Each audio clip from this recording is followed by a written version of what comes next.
Democrat from Colorado, Joe Neguse, at the House Rules Committee hearing that was about 11 hours long, talking about that whaler tax cut that bought Lisa Murkowski. They did a child care boost to the CDC, TC, and FSAs. The CHIPS and Science Act tax credit was adjusted in this bill, and also the charitable deduction. I think you're missing one. Which one is that? Whalers. What's that?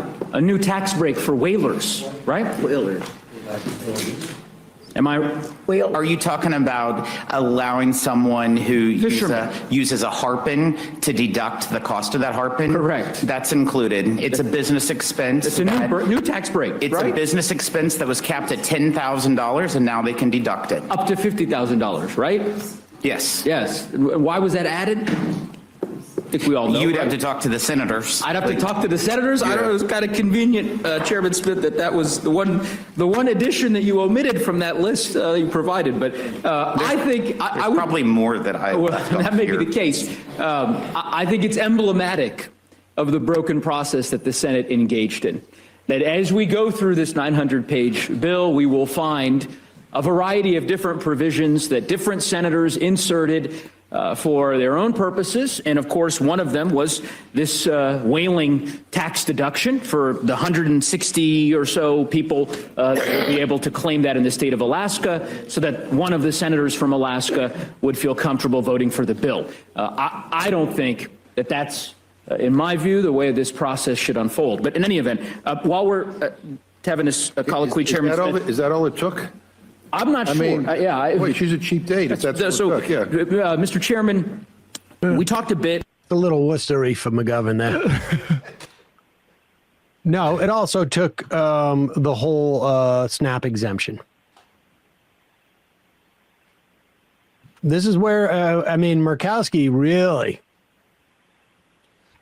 Well, relative to Holloway especially, like what did he get for Missourians?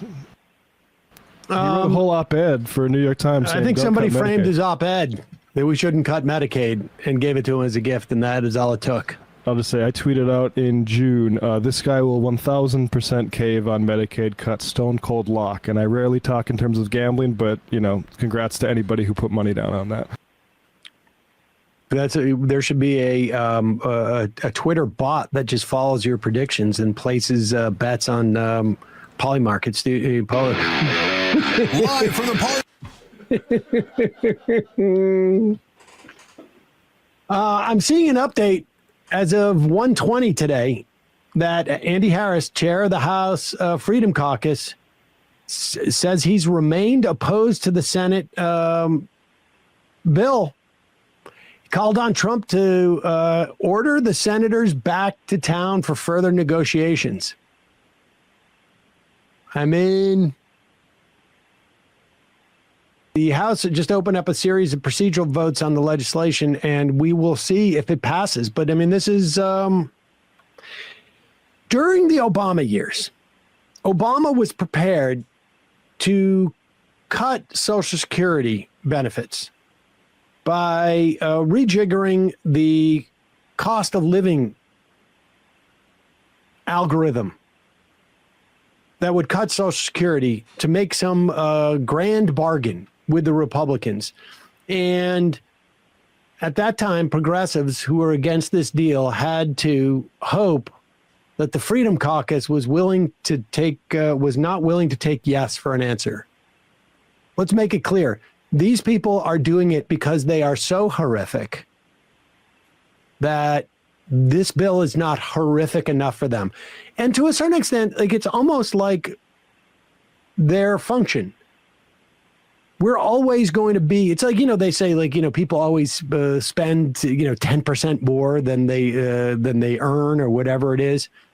They always, their ask is always 10 to 15% more horrific than the Republicans can produce, which is, you know, probably in some respects why the party has moved so far to the right. But again, when you're talking about a 30 to 50 person caucus, it's like 1/4 of their caucus of the Republican caucus in the House. And so they have some power because they are true believers. We have this number ready here. This is for the House of Representatives phone, 202-224-3121. Good time to get in their ear about it. 100%. Both the Democrats, but if you are represented by a Republican, particularly a Freedom Caucus Republican, if you're in a red state, a red district, this is your opportunity to actually have an impact. Call them and tell them, this breaks all the House rules about spending. There's not enough cuts in this. And tell them, like, you're going to, Elon Musk is going to primary you. This is the time to really go to town. Now, for those of you out there who think that the Democrats in the Senate were feckless, that they did not in any way communicate properly to the American public what was going on here, that they couldn't even pressure someone like Lisa Murkowski, who I think is technically an independent, or she ran as a write-in candidate in Alaska. If you think that the Democratic leadership in the Senate's not doing something, well, have I got news for you? You know the so-called one big beautiful bill? Well, just because Donald Trump still calls it that doesn't mean that's the name. And why is that the case? Because of this American patriot. I raise a point of order against page 1, lines 3 to 5 of the pending amendment, which violates section 313B1A of the Congressional Budget Act of 1974. The point of order is sustained. The text will be stricken. Oh, wow. There it is. The name of the bill is no longer one big beautiful bill. It's just known as Senate, whatever number it is. And Chuck Schumer is really steaming that Trump is still using the name one big beautiful bill. The one that everyone sort of learned and that they hate. We're just going to change the name on that. When I heard the name was changed, I thought it was like how Blackwater changed their name to like Invisidyne or whatever the heck to throw people off the trail. This doesn't seem like it's helpful. It's almost not helpful. It really is like, I'm glad he did it. But the problem is that seems to be all he did. Taco Trump. Taco Trump can't call the bill. Big beautiful bill. We won't rest. Hey, folks, don't forget to hit the subscribe button and check out our daily show. We do it every day at 12 p.m. Eastern for about 2.5 hours. We even take phone calls. You should check that out.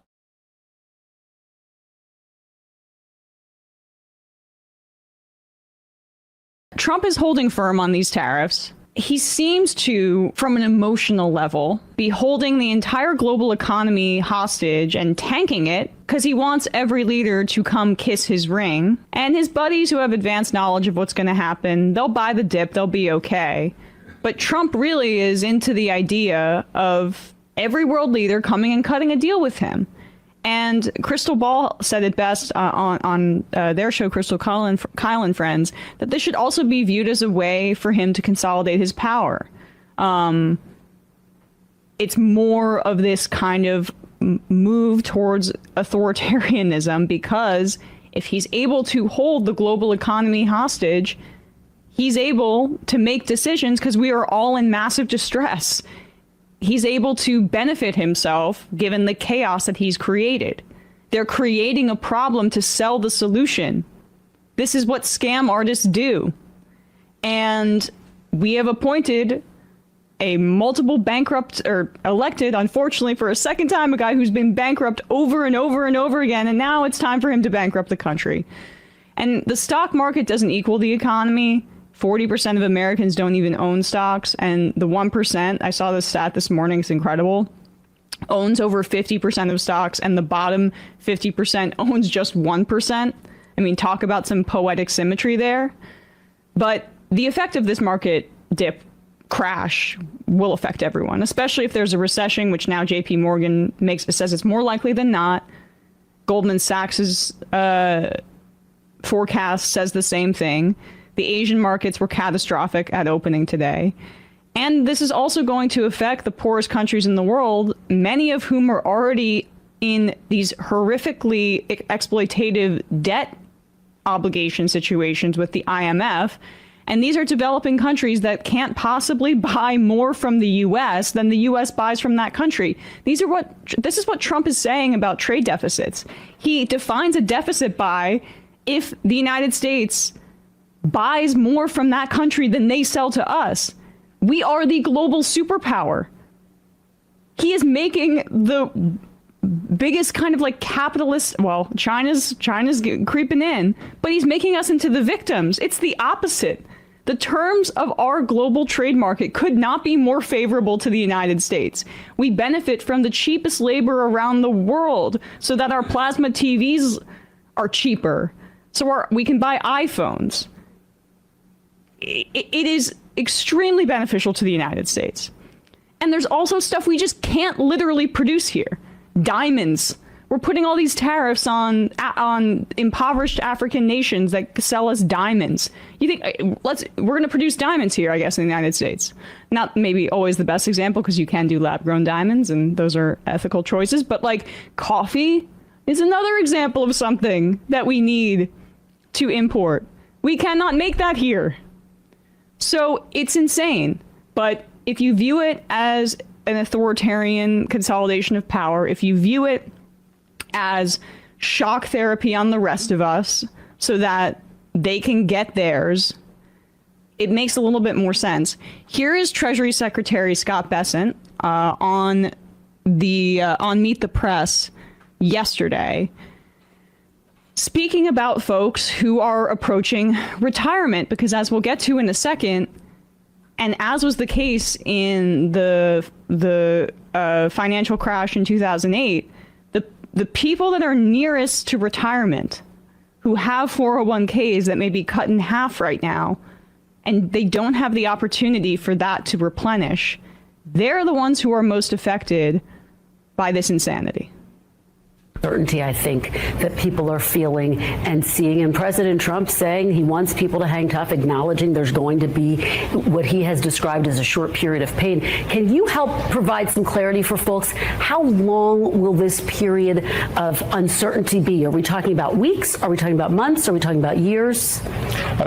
Again, this is an adjustment process. What we saw with President Reagan when he brought down the great inflation and we got past the Carter malaise, that there was some choppiness at that time, but he held the course, and we're going to hold the course.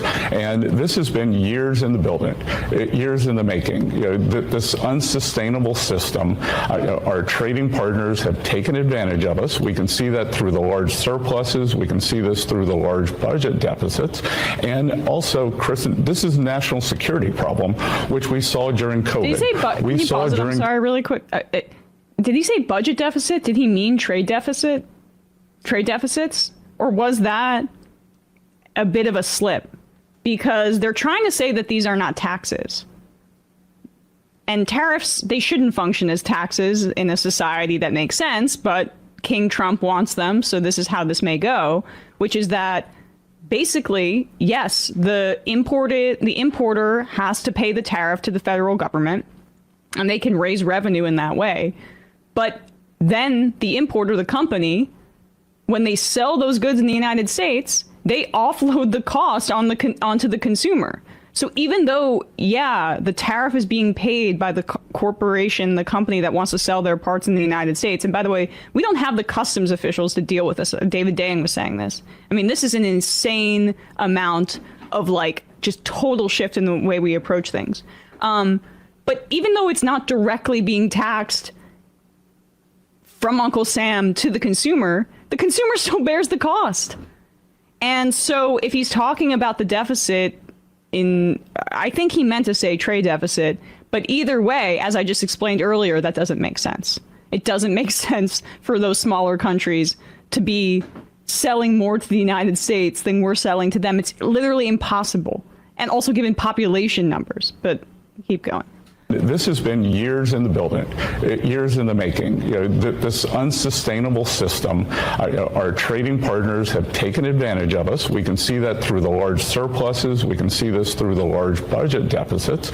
And also, Chris, this is a national security problem, which we saw during COVID. We saw during COVID that optimal supply chains are not resilient. And what I could say is the only good outcome from COVID is it was a beta test for what would happen if our supply chains got broken. Okay, I'm sorry to keep pausing it. Just really quickly, yes, this is true. This is true. During COVID, our supply lines were affected by bottlenecks. That's what caused the inflationary period initially. I mean, we were in the middle of a global pandemic. There were work stoppages. We weren't able to conduct global trade efficiently during that time period, and that lasted for quite a while. And then it subsided, and we were able to get back on track with our the mechanisms that run our trade. And you know what happened? Corporations kept prices as high as they were during that inflationary period that was caused by those supply chain bottlenecks, and then they took home record profits. But that wasn't because our trading partners were taking advantage of us. It was because people like Scott Bessent and all the investor class people like him have for years been putting production outside of this country because that's where the profit is. This idea that it's all these other foreign leaders and trade partners, that it's people like Trump and Bessent saying it's actually you guys. You're the reason that we are where we are in up shit's creek economically. It's because of you guys and your investment priorities. It's not, it's some Japanese guy who wants to sell shoes. And they have it in the reverse. If we were to have it pass a massive reindustrialization bill and then do tariffs and implement them as we go, as we develop our capacity to create some of these goods, again, as I say, coffee, other goods, we just literally can't make it here, then it doesn't make sense. But even if we were able to create it, you would need billions of dollars in industrial policy prior to that, and then doing these tariffs in a targeted way. Tesla itself got massive government subsidy under the Obama administration. We should be doing a lot more to that. And also, once those companies do grow to size, be controlling their capitalists instead of letting them run our country. Right. Has decided that we cannot be at risk like that for our crucial medicines, for semiconductors, for shipping, and we are going to move forward so the American people can know that they are going to have a more secure future. And yet, President Trump promised. I'll just say he didn't answer the question of, is this going to be months, years? No. How long is this process you're signing us all up for? And no, Welker just moved on. Okay.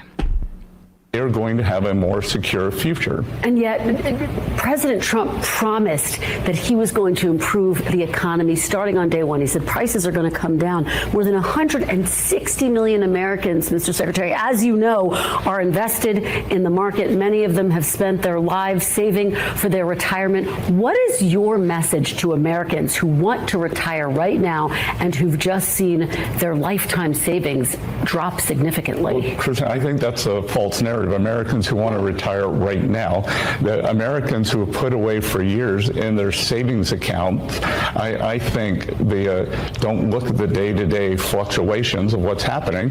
And, in fact, most Americans don't have everything in the market. Most Americans in a 401k have what's called a 60-40 account. That 60 of 40 accounts, they are down 5 or 6% on the year. People have a long-term view. They have a program that the reason the stock market is considered a good investment is because it's a long-term investment. If you look day to day, week to week, it's very risky. Over the long term, it's a good investment. Over the long term. What did I just say? Retirees near retirees don't have the luxury of waiting years potentially, and he didn't answer the question prior to that, how long will this last? They don't have the opportunity to wait around for their 401ks to replenish. This is a broader conversation about what we have done to retirement funds by basically moving towards defined contribution plans and funneling people into the marketplace as opposed to having these defined benefit pension plans that have been just, they're dinosaurs at this point, abandoned by major corporations because it benefits the speculators and the capitalists to have more and more of all of us invested in the stock market and more money in there. If your 401k is funding the stock market, that's more money for these people to play with. But let's pull this up here. From 2 days ago, NBC, 3 days ago at this point. Retirees stunned as market turmoil over tariffs shrinks their 401ks, is the title of this article. Just some quotes from people here. I'm just kind of stunned. And with so much money in the market, we sort of have to hope we have enough time to recover, said Paula, 68, a former occupational health professional in New Jersey who retired 3 years ago.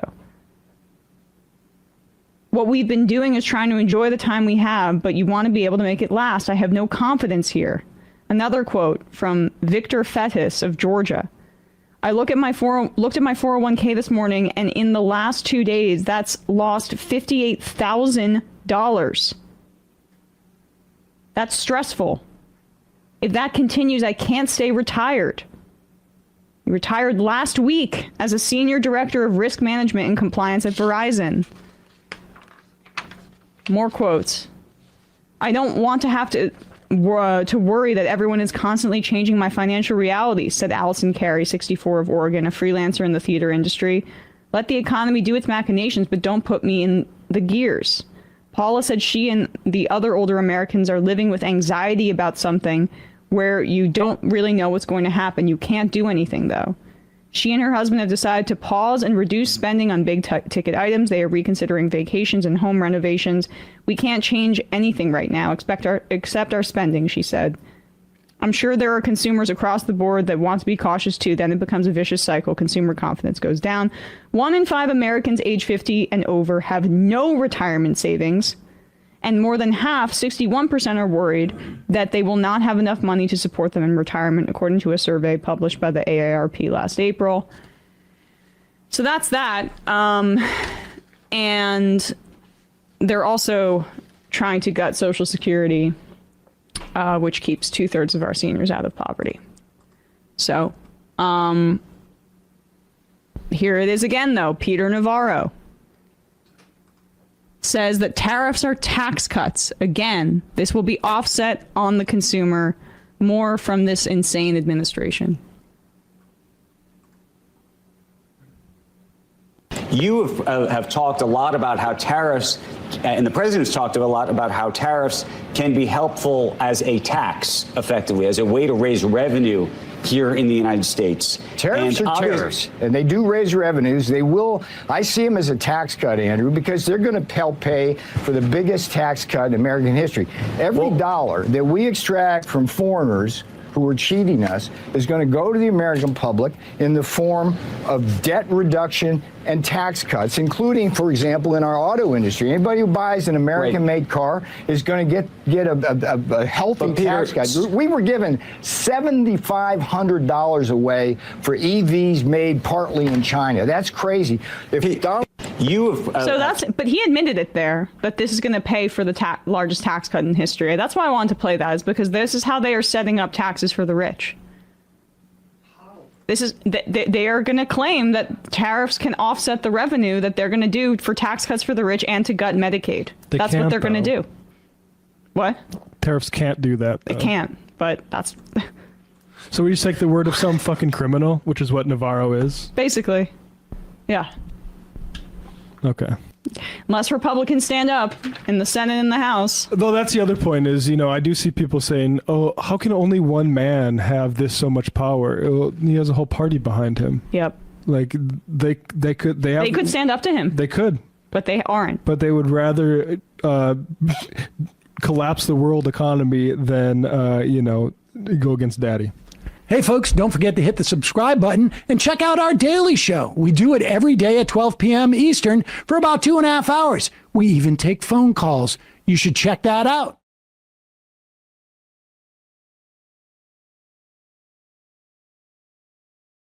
we are very clearly on the verge of an attack on Iran. Now, whether it actually happens or not, we can't know at this point.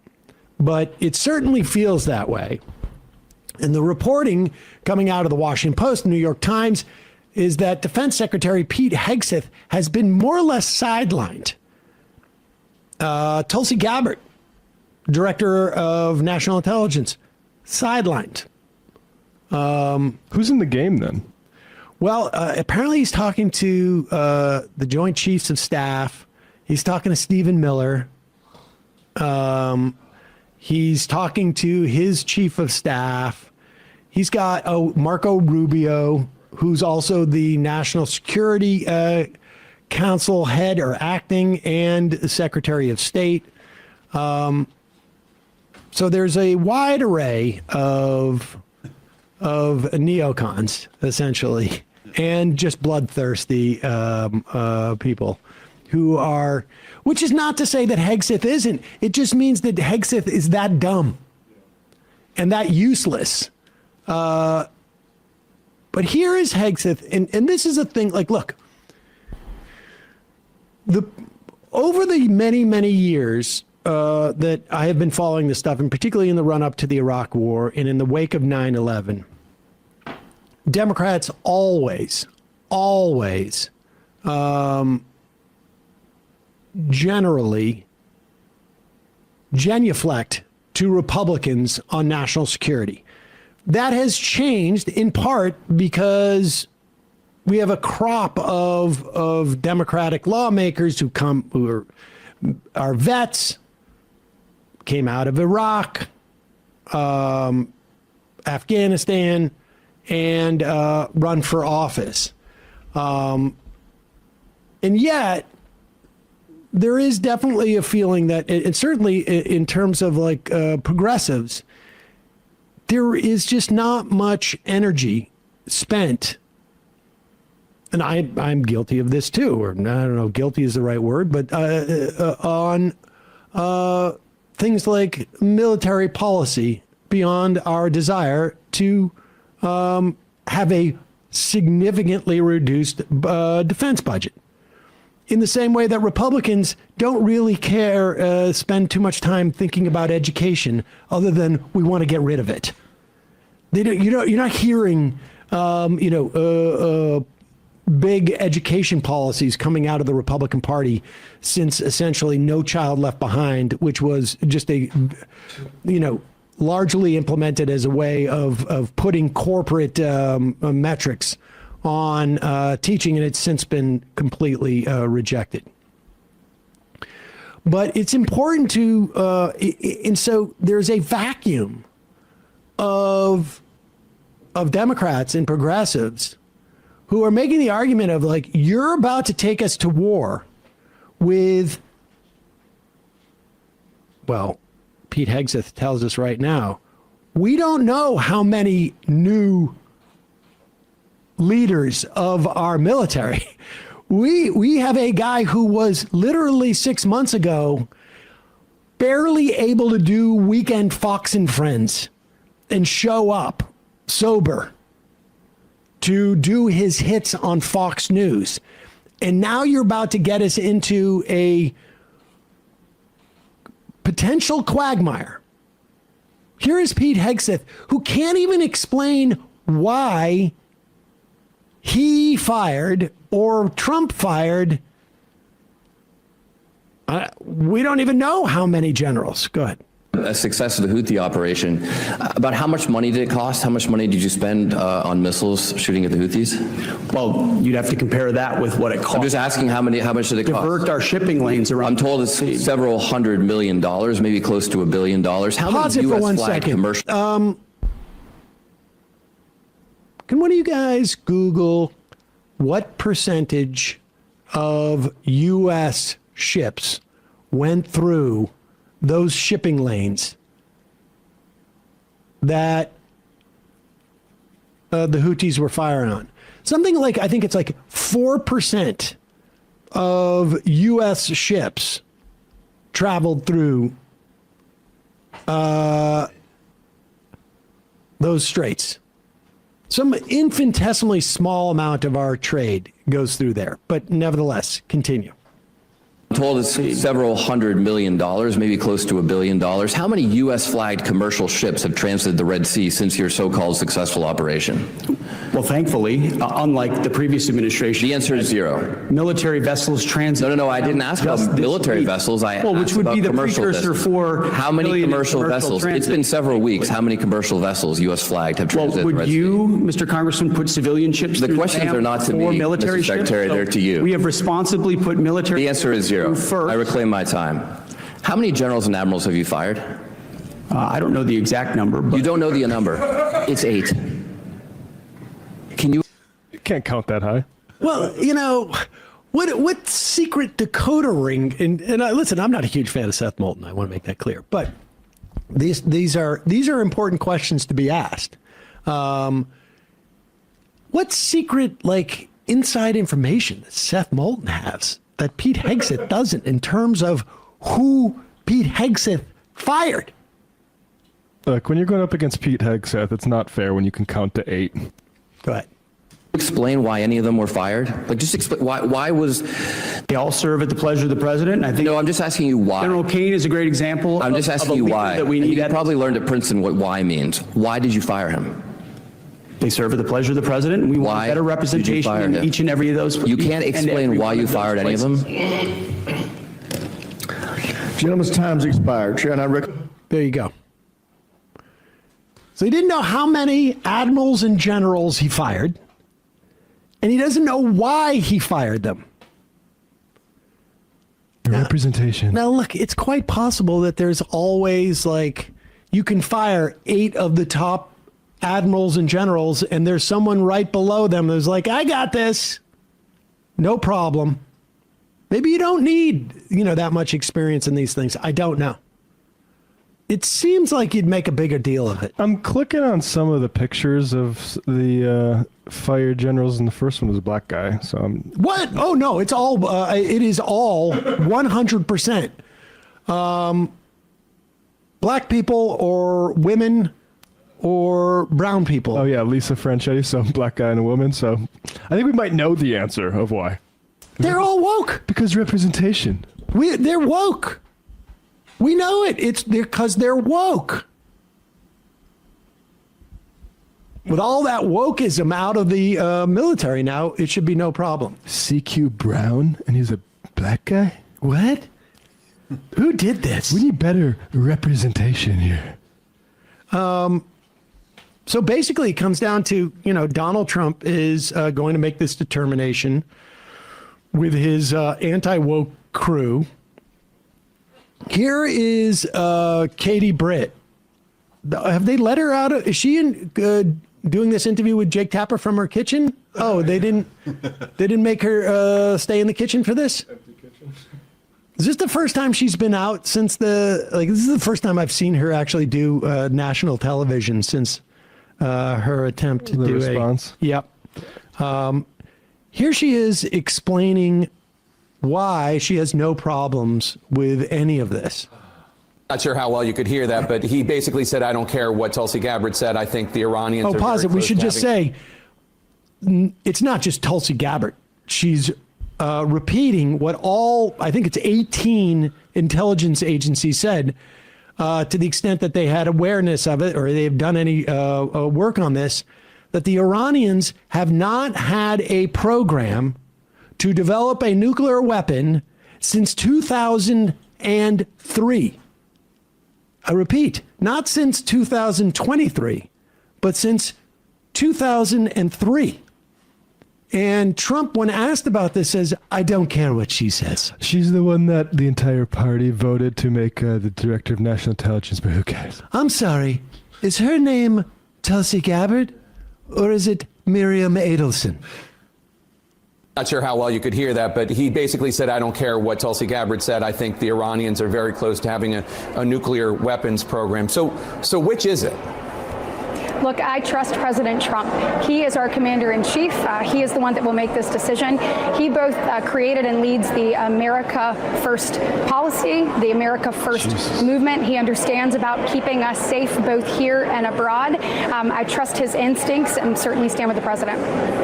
So you think the intelligence community assessment that Tulsi Gabbard shared, Director of National Intelligence Gabbard shared, was inaccurate? Well, Jake, how do you reconcile it?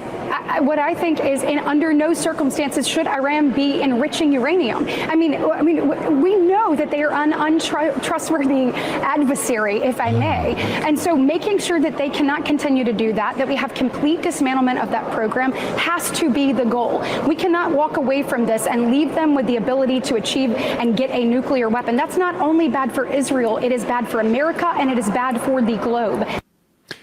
And the response to that is they're not doing anything of what you just said they're doing. She did good, though. She did good. That's what we like to see. I think somebody's going to get some extra time outside the kitchen. Thank you for trusting me. She's going to be able to get outside the kitchen. America first. First. I did create it. I am the creator. America first. And she's the senator from Stepford. Is that correct? A whole senator talking like that. And the Iraq. I trust Trump. Meanwhile, the big story, of course, on the right is that Tucker Carlson questioned Ted Cruz on a bunch of different things. You guys play more of that interview yesterday? Yeah. Feels like Ted Cruz doesn't read the Bible carefully. He both determines the policy of our entire nation of 300 million people based on it, and also can't really cite it. So it's cool. It's a vibes. It's a Bible more than a Bible. Yeah, exactly. It's in there. Support Netanyahu. Listen, come on, we know the gist of it. I'm trying to be on the right side of God over here. I'm not actually trying to read the thing. We know the gist of it. God said attack Iran, and so we do. I don't need to know how many people. Is it Revelations where they say Iran can't get a nuke, I think? 5 million, 90 million. Here's Donald Trump responding to the argument between Tucker Carlson and Ted Cruz. And, of course, Trump claims that, well, he heard, is that what it is? He heard from Tucker Carlson, and I got my apology. Have you seen the Tucker Carlson and Senator Ted Cruz interview? It seems like this issue on whether or not the United States should strike is kind of dividing a lot of your supporters. No, my supporters are for me. My supporters are America first. They make America great again. My supporters don't want to see Iran have a nuclear weapon. Tucker's a nice guy. He called and apologized the other day because he thought he said things that were a little bit too strong, and I appreciated that. And Ted Cruz is a nice guy. I mean, he's been with me for a long time. I'd say once the race was over, he's been with me. He's been with me since I attacked his wife for not being as hot as mine. Yes, no, he calls me on a regular basis and just reminds me on how much of a dog his wife is. He just calls up and says, President Trump, I just want you to know, my wife, still unattractive. Mr. President, your wife is about 2 points higher than mine. Oh, let's work together for Israel, please. Sometimes he just says like 5 points. He's Ted, like, don't go overboard. He says Melania's 11 and his wife is like a 4. I'm like, okay.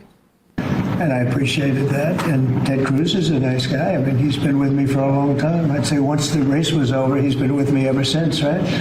But very simple. If they think that it's okay for Iran to have a nuclear weapon, then they should oppose me. But nobody thinks it's okay. Have you seen the... I mean, that to me sounds like a guy who thinks he's going to war. Mm-hmm. But keep him up there for a moment, because there was a report recently that Botox is not healthy for you. Something's going on. Donald Trump looks markedly different than he did literally like 2 weeks ago. Do you remember Rip Taylor? Rip Taylor, the glitter throwing old. That's what he looks. Oh yeah. Oh, that guy? Yeah. He was on Jackass. Yes. There's something going on with him. And he also just seems incredibly tired. And I would imagine, like, I guess I'm going to have to work more if we're going to get to do a whole war thing. He's going to look so decrepit by the end of this term. Oh, like, my God. It's just a repeat of Biden. Like, and you compare him to 2016, he had so much energy. And he is an old man now. Yeah. 2026. I think in the run up to 2026, I think in a year from now, maybe if I just keep trying to play more golf, it'll turn the clock back a little bit. The golf thing is like very reminiscent of Biden's bicycling. Last vestige. Oh, yeah, and he started falling over on the bike. It's like, oh. It's going to be fascinating when Trump falls out of a golf cart. That's going to be like... He's already doing the stumble up the stairs to the plane. Hey, folks, don't forget to hit the subscribe button and check out our daily show. We do it every day at 12 p.m. Eastern for about 2.5 hours. We even take phone calls. You should check that out.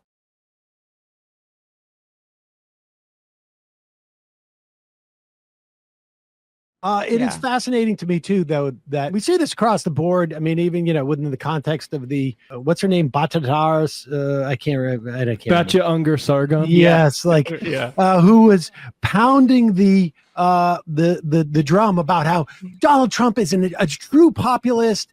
And, and then, of course, this bill gets passed. And she is out there now, like, her entire premise about this so-called populism could not have been more destroyed. Like, I don't think there is a single piece of legislation that has passed in my lifetime that is 180 degrees away from populism. You have dispossessed 17 million low-income people from healthcare. You're going to cut Medicare as well, which is going to dispossess more low-income people.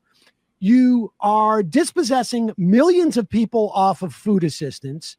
You are pushing a massive upward redistribution of wealth to the wealthiest in this country by all of the tax provisions. I mean, there's no other bill that is greater. And here she is now just looking to the real problem, the real expression of populism is to attack immigrants. That's exactly right. Here we have a clip of this. Oh, Look my at bad. this. Sorry. Go ahead.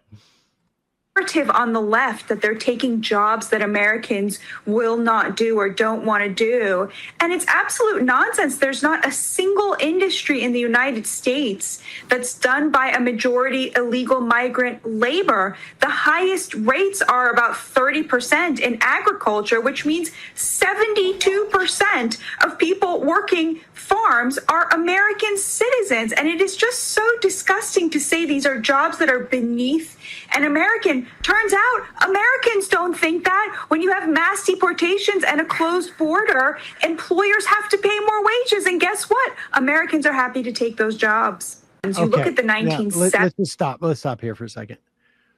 I don't know that woman's ever been on a farm in her entire life. There is no doubt that there are, 70% of the farm workers may very well be, American citizens. But I got news for you. They are not out there picking almonds. They are not out there picking peaches. Play this clip that we have from some farmers who were asked about this in the wake of these deportations and detentions. Keith Smith says most immigration workers left after the law took effect, so this potato farmer hired Americans. Problem is, he says, most show up late, work slower, and are ready to head home after lunch. Some even quit after just one day out in the field. There's a Hispanic man that works for us, and I say, he's 52, and he'll make anywhere from $70 to $100 a day. I said, if you can keep up with him and do a good job, you can make that. But They're not physically in shape to do it, and probably not mentally tough enough to do it. Some of them. I mean, look, the fact of the matter is if you come from a farming community in Mexico and you have been raised in that environment, this type of work is not as, it's incredibly challenging, but it's not as challenging because you're experienced at it. I mean, this is, it is fascinating to me that this is like even remotely controversial. It's possible in a couple of generations, we could go back to where we have more sort of like, farmers, particularly ones that are going to work on these sort of huge farms. There are rural areas in New York State where there's a lot of farming in Hudson Valley. But these aren't massive farms. These are local farm type of situations. But this whole right populism just evaporated 2 weeks ago. And the only thing they have to sort of like push back on Trump now is he didn't release the Epstein files. It's incredible. Batya, you know how Trump has those hats that say Trump was right about everything? We need to make hats that say Batya is wrong about everything, because her whole thesis, and she's been screaming this for like a year now, is that Trump is the true populist and the Democrats are the true elitists. And I did a video on this a while ago before the election, I think, laying out like this is the dumbest thing I've ever heard, because if you look at his record, he killed increased overtime pay for millions of people. He killed the $15 minimum wage for federal contractors that Biden had put into place. He got rid of that. He opposes the PRO Act. He opposes minimum wage increases. He destroyed the CFPB. He outsourced 200,000 jobs in his first term. In his second term, he already killed 115,000 jobs by killing some of the Biden legislation like the CHIPS Act.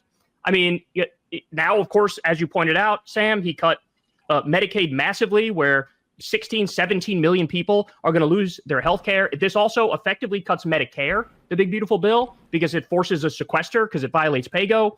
And so on every front, you could give me, honestly, and I mean this, the worst Democrat, the worst one you could think of, Manchin, Sinema, whoever, way more populist than Trump and any Republican. I mean, look at Josh Hawley, who he was, we really can't cut Medicaid. That's a horrible idea. We should definitely not cut Medicaid. Then immediately turns around and votes to cut Medicaid. Right-wing populism is not a thing. It is completely, utterly fake. There was a time where you could maybe make an argument that, hey, if they mean what they say, then maybe, but we are like, the results are in.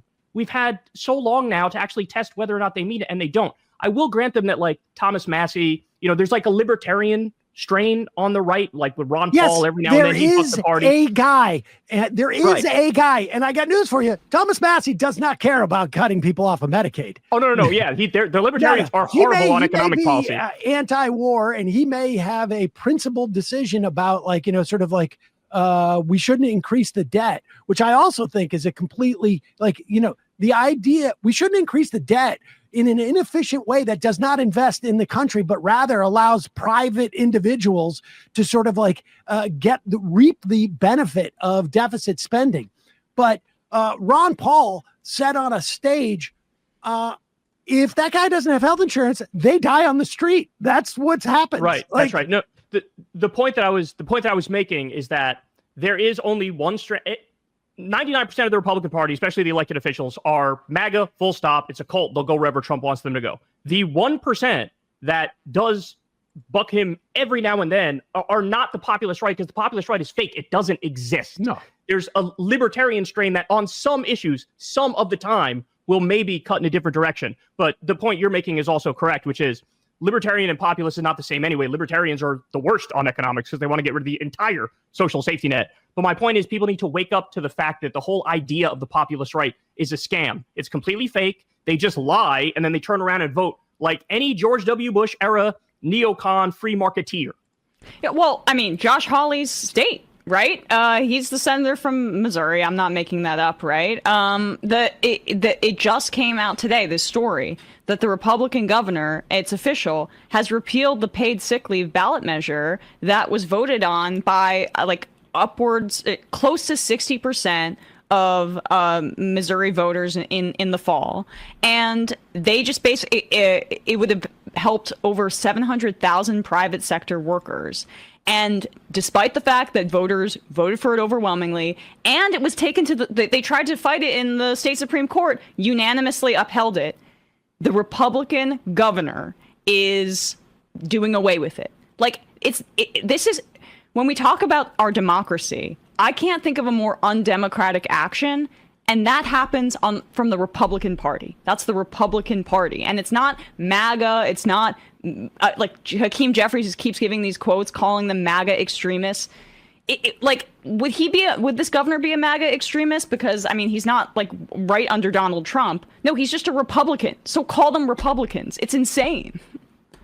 Yeah, except the Lincoln Project guys are now apparently like loving Che Guevara. I don't know if you guys saw that video that they released. No. Some of the never Trump Republicans, it's kind of amazing that some of the never Trump Republicans have now just morphed into like very aggressive leftists somehow. So that's the only thing that gives me some hope. But in terms of, the elected officials, they're the same as they ever were, except if anything, they're just worse. And they've now mastered the art of just lying. It's almost like they realized within the last decade that like we could just say the opposite of what we do and kind of get away with it because nobody's going to call us on it and the media is not going to hold us accountable. And that's what they do. The whole party is built on lies. They are a fascist robber baron party and they just lie as part of the program. Yeah. I mean, I think that's, getting back to what you had said earlier about Trump saying one thing and Stephen Miller doing another, or the bill doing another. I think you just realize, like, I should just say the thing that is going to be received the best and let other people figure out what the reality is of it. I don't even know if he even thinks that much about, I don't think that calculation that I just walked out actually goes through his mind. I think he's just like, I know not to cut Medicare or Medicaid, so we're not cutting Medicaid, even though it has no relationship to what they're actually doing. I just don't think it matters to him. Like he said today, we had a clip of him saying, like, a year ago, nobody was talking about America. Now we're hot. We're the hottest country. And it's true. There's probably a lot of people going like, hey, we should not deal with America anymore. Or, hey, America, we're no longer going to follow their policy. Or, we're going to look to China to, establish the. But it is true. If you look at a word cloud, America may come up more often than it did a year ago. Kyle Kulinski, real pleasure. We will, of course, put links to both the Kyle Kulinski show and Crystal Kyle and Friends in our podcast and YouTube description. We could do this for another 6 hours, but I don't have that time. I got or the energy. I hear you, man. Thanks for having me, guys. I really appreciate it. It was fun. Yep. Thanks, Kyle. Hey, folks, don't forget to hit the subscribe button and check out our daily show. We do it every day at 12 p.m. Eastern for about 2.5 hours. We even take phone calls. You should check that out.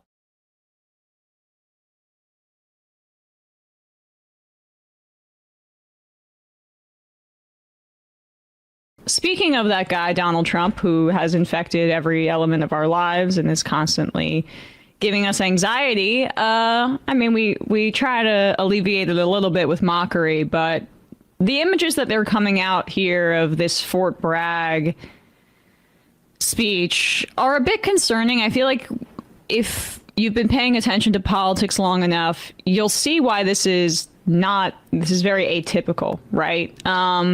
It's not a shock that in most countries in the world, military personnel sometimes lean right-wing. And that's why you can have elements like in Ukraine, like the Azov battalion, that have right-wing views, but that is often used as like a right-wing justification here to cut off arms to Ukraine. It's not necessarily, I think, the strongest footing to put your argument on. But Trump is going a step further and inflaming the politicization of our armed services. Like, maybe I'm just old-fashioned, but it doesn't make me feel super comfortable to see uniformed troops cheering on explicitly political speeches, especially when those speeches are fascistic in nature. And there should be some confidence in our society that our military is not going to be politicized in this manner, and that it's going to put its oath to the Constitution over the political movement of the commander-in-chief at one point. But Trump is actively trying to undercut that notion. So on Saturday, it's his birthday. It's not even the exact alignment of the 250th anniversary, I think, of the U.S. Army, but they're doing that to celebrate the dear leader at the same time. And he's been ramping up to this. You've seen tanks rolling into Washington, D.C. for this ostentatious display, as Trump is justifying cutting grandma's Social Security access under the auspices of trying to make the government more efficient and less wasteful. The numbers on this military display are as wasteful as it gets, and it's just to flatter his ego. Here he is talking about what's happening in L.A. During this speech at Fort Bragg. And before going further, I want to say a few words about the situation in Los Angeles, California. Have you heard of the place? Where I've deployed thousands of National Guard troops and hundreds of Marines to protect federal law enforcement from the attacks of a vicious and violent mob. And some of the radical left, they say, oh, that's not nice. Well, if we didn't do it, there wouldn't be a Los Angeles. It'd be burning today, just like the houses were burning a number of months ago. Generations of Army heroes did not shed their blood on distant shores only to watch our country be destroyed by invasion and third world lawlessness here at home, like is happening in California. As Commander-in-Chief, I will not let that happen. It's never going to happen. What you're witnessing in California is a full-blown assault on peace, on public order, and on national sovereignty carried out by rioters bearing foreign flags with the aim of continuing a foreign invasion of our country. We're not going to let that happen. Remember, millions of people were allowed to come into our country totally unchecked and unvetted by stupid people or radical left people or sick people. But regardless, open border policy, the dumbest policy yet. I would say even dumber than men playing in women's sports, transgender for everyone. Great. All right. There, he's got the through line with that. Can I just say there's a joke? Sure. We don't have to play it, but there is a joke he makes a little later in that clip where he says, something about like, I forget what point he makes, and he asks if they agree with it. Flag burning. Oh, that's what it is. Making it illegal to up to 1 year in prison, which he said on the campaign trail to burn the American flag. This has already been ruled on by the Supreme Court that it's a protected free speech expression. Speaking of the American flag, Emma said all the nice stuff about, how it'd be nice to think better of our troops and stuff like that. Google Fort Bragg and ask yourself if you're surprised by this. And ask yourself if maybe the people who say we should be slashing the military, and maybe the founding fathers were right about a standing army. It's not compatible with democracy, which you just saw behind that guy.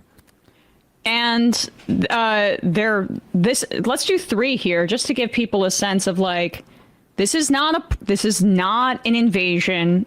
The National Guardsmen, they don't even have anything to do, and now police in LA are being reassigned to protect the National Guardsmen who are protecting federal buildings that are not under attack. This is a video taken by Erin Burnett, or at the very least published by Erin Burnett of CNN, showing what it actually looks like here. We'll talk over this a little, but you see the National Guardsmen in riot gear all lined up in a row outside this federal building, just kind of standing around. Burnett's caption says there's no protest here. They'll pan out a bit, but go ahead, Matt. Mexico, the guns in Mexico for any so-called invasion, they would come from America. Right. This is actually a bone of contention. Our Supreme Court, unanimously, including the liberals, said that our gun manufacturers aren't responsible for, say, arming the cartels despite marketing to them the same way they said, they're liable for marketing towards Sandy Hook. Right. Even though the marketing is the exact same sort of thing. All you see there is some explicit language criticizing Donald Trump spray painted on the buildings. I didn't realize that vandalism was such a national concern that the National Guards have to be sent in. But the right wing got its marching orders. This was it's so obvious. Like, I wonder who they're actually speaking to directly, if it's a group or if it's someone in the Trump administration. Stephen Miller. Directly. It could be. Matt Walsh, Charlie Kirk, all tweeting out the same thing at the same time, basically yesterday, June 9th. Within, Walsh and Kirk within an hour of one another. Just copy paste. Ban all third world immigration, Matt Walsh says, legal or illegal. There should be a moratorium on all immigration from the third world. We've reached our capacity. We cannot be the world's soup kitchen anymore. Charlie Kirk. It's time to ban the world's soup kitchen, as if the people here that were at Home Depot aren't like building these people's houses. Yep. For sub-minimum wage. You know, we have a little bit of time to play this news segment? We do, but I just want to highlight like how, well, let's do that in a sec. It's time to ban third world immigration, legal or illegal. It's almost exactly word for word. He just put "it's" in front of it. We've reached our limit and we have huge cultural blah, blah, blah. Jack Posobiec, it's time to ban third world immigration, legal or illegal. Copy paste, copy paste. This is a coordinated propaganda outfit, and I want to emphasize this stuff with the tech right, which is putting images, the most inflammatory images, including the burning cars, including the guy standing on the hood, that are not at all representative of the rest of the protests, and that's the worst they can get, by the way. They're putting them to the top of everybody's feed, and they're coordinating with right-wing influencers to manufacture consent that allows for this authoritarian crackdown. Go ahead, Matt. People are right to be mad, and anything that you see that seems excessive in the streets is provoked by this absolute lunatic white supremacist policy that we're seeing. And this is a news story, just one of many. Like this Tom Homan saying, actually, they're rioting because we're taking rapists and drug traffickers is such a heinous smear against the entire people of Los Angeles or any of these immigrant communities. They're upset because they're taking their brothers and fathers and sisters and wives and husbands. Like, let's just play this. An update tonight on a 9-year-old Torrance boy and his father who were deported to Honduras away from family and friends. Tonight, they are speaking out. KTLA's Lindsay Pena has more. Martir Garcia Lara and his father, Martir Garcia Vanegas, are now back in Honduras after being deported from the U.S. just days ago. Now, in a small town, the 9-year-old is trying to get used to his new reality. He says, I was scared to come here. I wanted to stay with my brother. We first told you about Martir and his father after members of the Torrance Elementary PTA reached out to KTLA. Martir has attended classes there since the first grade, and members of the school community were concerned about what had happened to him and his family. The pair were detained and separated after attending an immigration status hearing in downtown LA back in late May. Federal officials say the father and son had been ordered to return to Honduras back in 2023, but remained. Martir's brother Kevin is still in the U.S., though. He's grown now, but Kevin was with me my whole life. I want to see my friends again. I miss all my friends. The elder Martir saying he had a feeling things would end up this way and believes they're being cruel to people. Now, maybe there's people that are listening to this, I hope not, that think that they would take this standing down if people in their lives had them completely severed from the people they grew up with and loved and sent to a foreign country. Maybe you would accept that standing down. I basically have a different view of humanity, that you view that as an unjust encroachment, that you'd send this kid and his dad away from their brother and friends to start a whole new life somewhere. What? Because Stephen Miller isn't happy with the fucking demographics. Because all in these images here about the Posobiec, Kirk, whatever, you know what's the first thing they say? We have a huge cultural thing. That's all it is. The educational stuff, no, we can deal with that. George H.W. Bush knew we can deal with that. We could educate, even undocumented kids can be in schools. Housing, who's building the housing? Are you kidding me? Financial, who do you think's... I mean, these are ridiculous, but it's ultimately because all these guys are white supremacists and they're in power right now. I actually just got this book, and I believe that we've had this guest on before. The author of Hate Monger, Stephen Miller, Donald Trump, and the White Nationalist Agenda, Jean Guerrero. I'm gonna read it soon, actually, because there's some backstory into Stephen Miller I feel like hasn't been discussed enough, including the fact that he grew up in the LA area. And there were reports in Guerrero's book about how when he was in high school in Santa Monica, he would clash with the students there who were speaking Spanish, and he would tell them to speak only English at the time. His level of resentment towards immigrants, legal immigrants, goes back to his childhood. This is a very small man motivated by deep racism, anxiety, self and outward hatred, wherever it begins, chicken or the egg situation. He's been disowned by his family, and yeah, the Vice did a video on that where he's saying, you know, make the and everyone knew who the janitors were. Make the janitors pick up your trash, throw it on the ground. Who cares? He was disowned by his family in part because he grew up in a Jewish household, and the Trump administration is so anti-Semitic, if I recall. So this is somebody who has a lot of cruelty in his heart. But this is why it's so important to back off even the concept of legal immigration as a framework for analyzing this moment. Because think about the word legal. Just think about it a little bit more deeply when you're trying to apply it to an action or a process of legal or illegal immigration. And then when you apply that to a human being and you put people's humanity within the context of outside of state acceptability, which is illegal, and inside it, then the state gets to define who is more human than the other person. And with a white supremacist fascistic administration in place, we see how this is manifesting in practice. AOC had a great point on Blue Sky. We can end with this. But I just want to show that, like, there's a way to respond to this that isn't capitulating to the right, like we're seeing from way too many Democrats. She writes, "It is 100% carrying water for the opposition to participate in this collective delusion that Democrats, for some reason, need to answer for every teen who throws a rock, rather than hold the Trump administration accountable for intentionally creating chaos and breaking the law to stoke violence. They are in charge.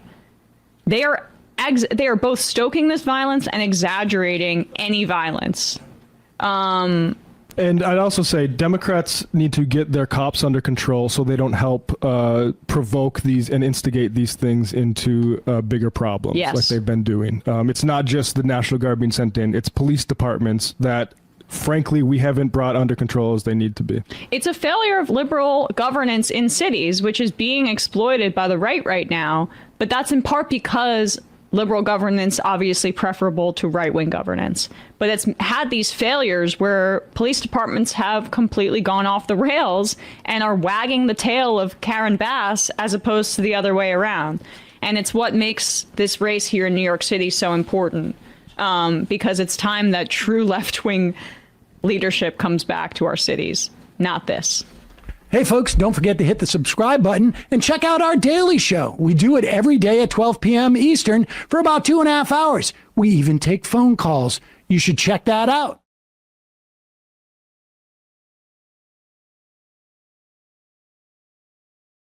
This guy, Mario Guevara, is a Spanish language journalist who is based in Atlanta. And he covers immigration raids fairly regularly, and he was covering the No Kings protests down in Georgia. He was born in El Salvador, but he's been in the United States for over 2 decades, and he was arrested during protests in an Atlanta suburb over the weekend. By all accounts, he's still in ICE detention right now. This is the administration that talks about free speech, but he ended up recording his arrest and live streaming it. Again, still in ICE detention, a journalist. This is the body camera footage of him getting arrested at this protest. Hey, sir. Can you step on the sidewalk? Sir, on the sidewalk.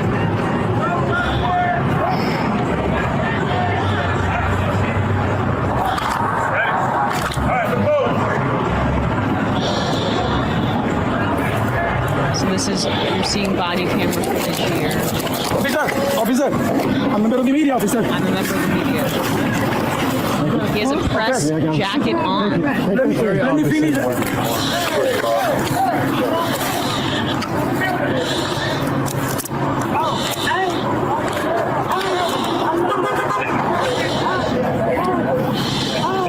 For people listening, they're cuffing him. Can you take my phone, please? It's for my work. Don't leave it there, please. Thank you, officer. He's thanking him. Can you put it in my bag? Are we just the West Bank now? Basically.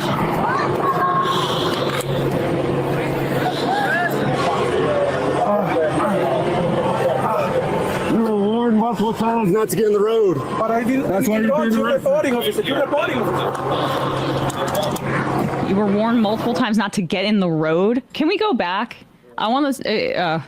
There's some ads on there, but if we can, I just want to see the beginning of this footage again. Sorry.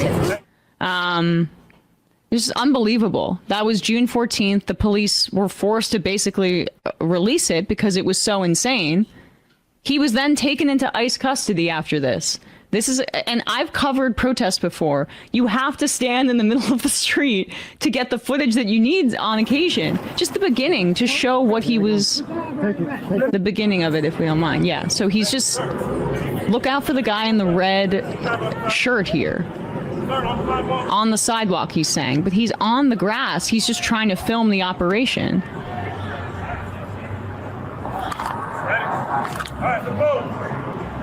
He's filming them walking backwards, basically. And then they just go at him because he goes and stands in the street as soon as they could. Okay, here I go. Thank you. Let me finish.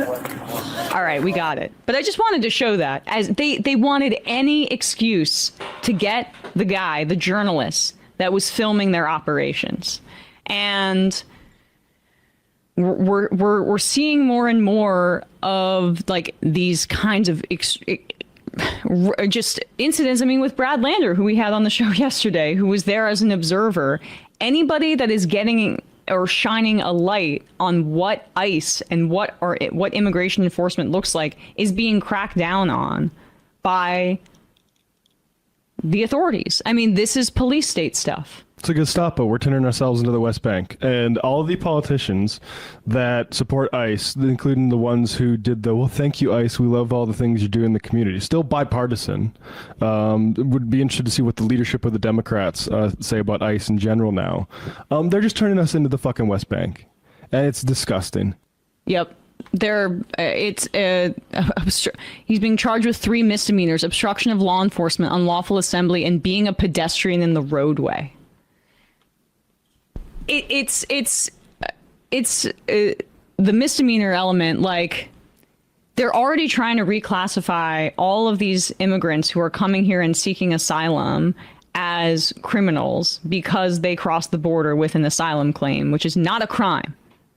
If they were to have crossed the border without the proper documentation, it is a civil violation, not a criminal one. But they're attacking people. Do we have these charts here just while we're on this topic? Austin Coker, I keep encouraging people to subscribe to his Substack. I've gotten a few family members too, and they're like into it. It's a great way to track some of this immigration data. He put together these 2 graphics that just show the data on asylum adjudications in the United States. And you see this massive increase in asylum cases being decided right at the end here, there was a spike in the back half of the Trump administration, and then it dropped off a cliff because of COVID. But you see, I mean, in part, like, what are those asylum cases coming from? And some of them Venezuela, like, right, displacements that are foreign policy.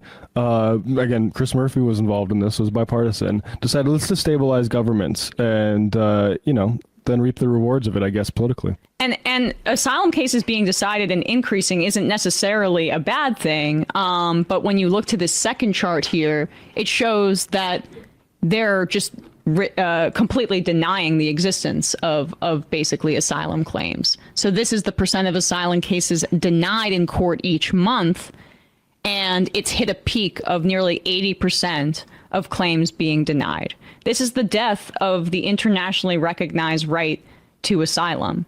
And when did that start getting recognized again? What was the whole circumstances we decided? Oh yeah, refugees fleeing horrible situations. We should probably let people in. Would it have anything to do with, I don't know, the Holocaust? Yeah, not supposedly helping Israel support. Oh, we need to help Israel bomb Iran for the Holocaust. How about we just continue letting refugees in? Like, maybe that's the way to do it. And before we made that determination, we were turning away Jews who were fleeing the Holocaust. We had boats come to our shores that we forced to turn around because of anti-Semitism in this country.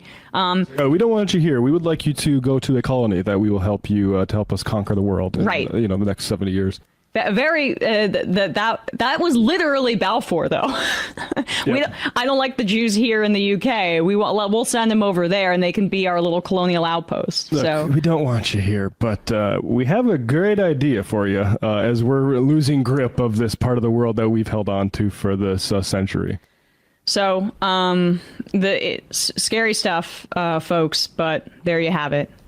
Hey, folks, don't forget to hit the subscribe button and check out our daily show. We do it every day at 12 p.m. Eastern for about 2.5 hours. We even take phone calls. You should check that out.